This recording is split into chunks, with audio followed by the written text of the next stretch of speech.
पाकिस्तान मुस्लिम league Nawaz सबसे बड़ी जमात बनकर उभरी है, सबसे ज्यादा वोट्स उनको मिले हैं। मियां नवाज शरीफ साहब ने कहा कि हुकूमत बनाने के लिए जो अक्सरियत चाहिए वो उनके पास मुयस्सर नहीं है। सो पाकिस्तान पीपल्स पार्टी को सबसे पहले उन्होंने हुकूमत मिलकर बनाने की दावत दी है। बहुत बड़ी डेवलपमेंट है। इससे पहले हम ये बात करते रहे हैं अमीर अब्बास साहब के पाकिस्तान पीपल्स पार्टी की जो इलेक्शन की कैंपेन थी, बिलावल साहब की जो कैंपेन थी बिलखुसूस, वो बहुत एंटी नवाज कैंपेन थी और वो बार बार ये कह रहे थे कि हम ऐसा कोई अलायंस नहीं करेंगे।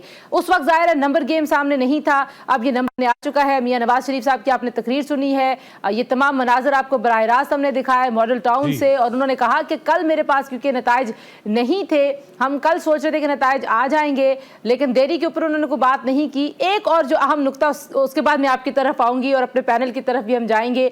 उन्होंने कहा जी कि जो लोग लड़ना चाहते हैं, लड़ने के मूड में हैं, मैं उनसे लड़ना नहीं चाहता। ये हम सब का पाकिस्तान है और हम सबको मिलकर इस पाकिस्तान को आगे लेके जाना है। मुजाहिद बरेलवी साहब, सना हाशमी साहिबा, रिजवान जाफर साहब भी हमारे साथ न्यूज़ स्टूडियोज में मौजूद हैं। और अमीर अब्बास साहब, कैसी स्पीच थी आपके ख्याल में? जी, डू यू लव मी?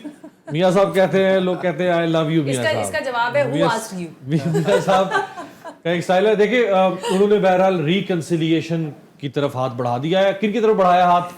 उन्हीं की तरफ जिनके साथ वो हुकूमत में थे। आप इसे कह सकते हैं कि ये PDM is back, PDM 2 is back, अगर ये फॉर्मूला बनता है। उन्होंने शहबाज शरीफ साहब को जिम्मेदारी सौंपी है कि आप डॉक्टर खालिद मकबूल सिद्दीकी से बात करें आज ही, मौलाना फजल रहमान से आज ही मुलाकात करें, आसिफ अली जरदारी साहब से आज ही मुलाकात करें। लेकिन जैसे आप इशारा दे रही थी, बिलावल भुट्टो जरदारी साहब के जितने इंटरव्यूज हुए इलेक्शन से पहले, उनसे बारहा ये सवाल हुआ कि क्या आप बैठेंगे? उन्होंने कहा कतन सवाल ही, उन्होंने कहा ये मेरी गलती थी और मैं 2 दफा डसा गया हूं, ये मुमकिन ही नहीं कि मैं तीसरी दफा डसा जा सकूं। लेकिन क्या ये कॉल बिलावल साहब की होगी? मुजाहिद बरेलवी साहब, जो इलेक्शंस की हीट में जो आप बयानात दे रहे होते हैं, जलसे में अपने लोगों को उनका जोश गरमाने के लिए जो बातें कर रहे होते हैं, भी होते हैं, मॉरल एथिक्स भी होते हैं, जो बात जलसे में कह रहे हैं उसके मुजाहिद साहब को जरा जवाब देने दें। मुजाहिद साहब देखिए, ये मेरे ख्याल में बहुत सारे जो हैं जो गेम प्लानर थे उनके बरखिलाफ, और आपने देखा कि उनके जो तर्जुमान जो बड़े बड़े खड़पे चैनलों में बैठे थे तवातुर से ये कह रहे थे, बल्कि आपने एक साहब का नाम लिया था, मैं लेना नहीं चाहता था, हाँ, मैं जो 115 से 135 सीटें दे रहे थे नून लीग को, 100 से ज़्यादा जो सबसे बड़े दानिश्वर एक इस वक्त क्योंकि बड़े चैनल में बैठे हैं और लिखते हैं, इसलिए वो 100 से ज़्यादा दे रहे थे।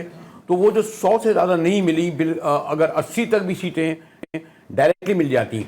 अब गेम प्लान ये है कि जो इंडिपेंडेंट हैं उसमें यकीनन कुछ इंडिपेंडेंट, वो सिर्फ 2 इंडिपेंडेंट्स हैं जो पीटीआई के नहीं हैं, सिर्फ 2, 91 टोटल है, उनमें से 89 पीटीआई के हैं। वो 2 इस तरह गिन रहे हैं, फिर एमकेएम को गिन रहे हैं, फिर ये रख रहे हैं कि हेडक्वार्टर टास्क। लेकिन अगर पीपल्स पार्टी ने, खास तौर पर बिलावल साहब ने, और एक सॉरी टू से, मैं एज ए स्टूडेंट इन्हें फॉलो करता रहा हूँ, ये इलेक्शन जरदारी साहब ने नहीं लड़ा। वो जरदारी साहब सिर्फ जो भी बादशाहगिरी थी उनके सिंध में थी, एक लाइन और पूरी कर दें। और अगर पीपल्स पार्टी बिलावल भुट्टो जरदारी ने दोबारा शहबाज शरीफ या नवाज शरीफ का वजीर खजाना या वजीर बनना कबूल किया तो वो उसकी पॉलिटिकल डेथ होगी। सर, वसीयत कौमी मफाद है। और सेकंड ये है कि जी पीपल्स पार्टी भी अपोजिशन में, इंडिपेंडेंट भी अपोजिशन में। अब देखते हैं कैसे